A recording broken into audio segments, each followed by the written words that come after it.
One of the biggest thrills about being a geologist is that you get to uncover hidden paths.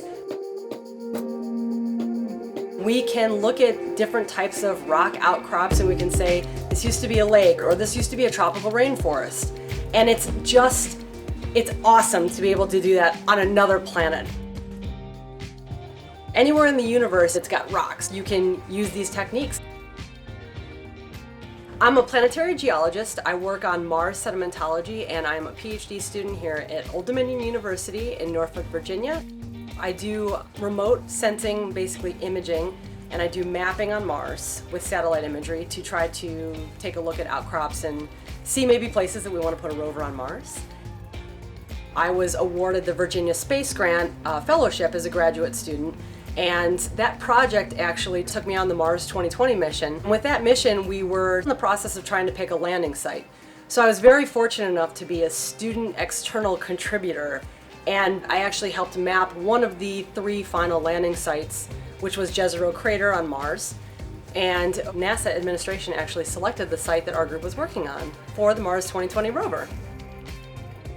So Jezero Crater is a really interesting crater, and one of the reasons that we actually picked it is because it has these 2 inlet valleys that were rivers at one point in time, and it's got 1 outlet valley. So this crater would have actually been a lake millions, billions of years ago, billions. If you think about here in the United States, at the mouth of the Mississippi River, you've got a huge fan deposit that comes off called a delta. And that fan deposit contains basically anything that could have been living at one point or another. We have the exact same thing in Jezero Crater. Preserved in the rock record, there's a perfect delta, and we've chosen this site because we're obviously looking for maybe signs of past life, and this is a perfect place to find what we call our biosignatures. This is the rim of the crater, and you've got this old river that had cut in here. And then this is one of the channels. Here's that big fan deposit. It's a really, really big interest for us to go and take a look at this delta front right here. See if maybe we can find some biosignatures. Maybe we can get a better idea of how this delta is in relation to all of these layers that are out here. Is it younger? Is it older? That really helps us kind of piece together the history of Mars.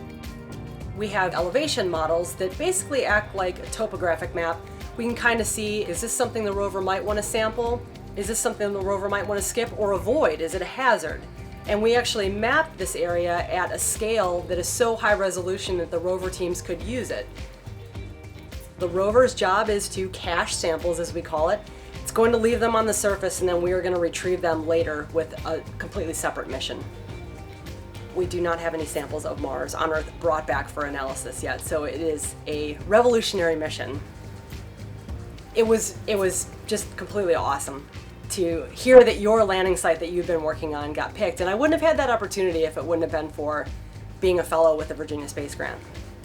And now I can go to the Smithsonian and I can go to the Curiosity exhibit or the Mars 2020 exhibit and see a picture of Jezero Crater, and I can say I contributed to that, and that's huge. That's huge to be able to be part of a team like that and be part of a mission like that. And you cannot do it alone. There's no way anyone can do any of this alone. So it definitely is humbling, and I'm very appreciative and thankful for all the opportunities I've had.